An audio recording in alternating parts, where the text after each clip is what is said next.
নমস্কার। আমি ওড়িশার একজন ছেলে আর ওড়িশার একজন নাগরিক।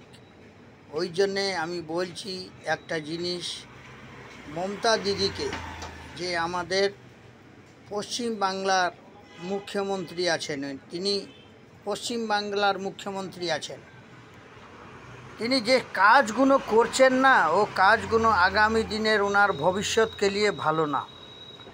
কেন আমি বলে রাখছি, আপনারা আপনাদের নিজের দেশের খবর প্রথমে আপনারা রাখুন। নিজের পশ্চিম বাংলা, পূর্ব বাংলা, উত্তর বাংলা, দক্ষিণ বাংলা, বাংলাদের কথাকে আগে আপনারা মাথায় ঢুকান। কারণ আপনি আছেন বাংলার, পশ্চিম বাংলার মুখ্যমন্ত্রী। সেই জন্যে আমি আপনাকে একটা জিনিস বলতে চাই। এখন দেখেন, যখন দেশের মধ্যে যুদ্ধ লেগে আছে, দেশেতে যখন কলঙ্কিত অধ্যায় সব সাজছে, সে সময় আপনারা এভাবে বাইক দেওয়াটা কতদূর ভালো, কতদূর খারাপ, সেটা আপনি মনের মধ্যে জেনে রাখুন। কারণ আপনি যেভাবে কথাগুলো বলছেন, বাইক দিচ্ছেন, আপনারা বাংলাদেশির যারা বন্ধুরা আছে তারা এসে আপনার দেশে বসবাস করবে, আপনারা তাকে সহযোগ করবেন বলে যে সহযোগের হাতটাকে বাড়াচ্ছেন, ওটা আপনাকে কে বলেছে বলতে? আপনি কি ভারতের প্রধানমন্ত্রী? না আপনি কি ভারতের রাষ্ট্রপতি? না আপনি কি ভারতের বৈদেশিক মন্ত্রী? কোন সিটে আপনি আছেন? আপনি আছেন পশ্চিম বাংলার মুখ্যমন্ত্রী। পশ্চিম বাংলার কথা আপনি বুঝবেন। পূর্ব বাংলা, পশ্চিম বাংলা, উত্তর বাংলা, দক্ষিণ বাংলা, এই চারদিকে যে বাংলা আছে, কলকাতা আছে, তার খবর আপনি বুঝবেন। আপনি ওইভাবে যে বাইকগুলো দিচ্ছেন, এটা আপনাদের ভবিষ্যতের জন্যে ভালো না। কারণ আমি বলছি, আপনি কিছুদিন তোলায় ওড়িশাতে আলু বন্ধ করে দিলেন। আলু বন্ধ করে দেওয়াতে ওড়িশা সরকারকে আপনি আলু দিলেন না। আলু ব্যাপারীরা এখন কি হেনস্থা ভুগছে, তারা ভালো করে আপনি জানতে পারছেন। আর তারা মধ্যেও এখন রাস্তাতে নেমে এসছে আপনাদের বিপক্ষে স্লোগান দিতে। দ্বিতীয় জিনিস, ওড়িশাওয়ালারা এখন ছাড়ছে না, ওদের রাস্তা দিয়ে কোনো আনাজ থেকে আরম্ভ করে মাছ গাড়ি, ডিম গাড়ি, এগুলোকে ছাড়ছে না।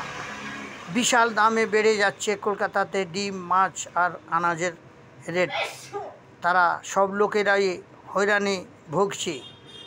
আপনি তাতে কি সুখ পাচ্ছেন?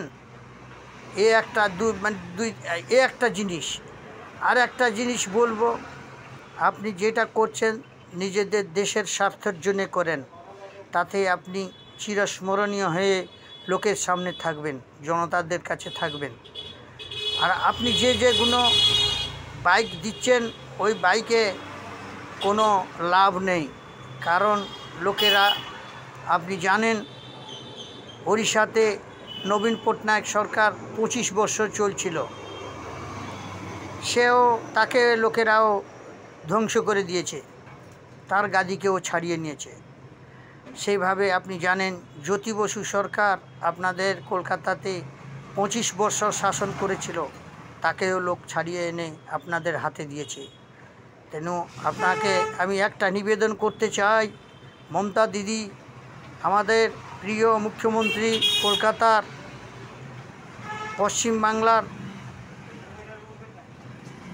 সুনামের জন্যে, পশ্চিম বাংলার ধন্যর জন্যে, পশ্চিম বাংলাকে পুরো ইন্ডিয়া না অল ওভার ওয়ার্ল্ডে চেনার জন্যে আপনি এমনি কিছু কাজ করুন, যেটা কি আপনি চিরস্মরণীয় হয়ে সবসময় লোকের সামনে থাকবেন, লোকের অন্তরে থাকবেন। সেটাকে আপনি ভাবনাতে নিন। এই একটা জিনিস আমি বলবো, আপনি তাকে সবসময় মাথার মধ্যে ঢুকিয়ে কাজ করুন। কারণ আপনি 15 বছর শাসন করলেন কলকাতাতে। এইসব জিনিস আগামী দিনে আপনাদের পার্টির জন্যে ভালো না, আপনার জন্যে ভালো না। জয় জগন্নাথ, জয় জগন্নাথ, জয় জগন্নাথ। मैं प्रभु जी भुवनेश्वर उड़ीसा समीक्षा से बोल रहा हूँ। जय जगन्नाथ।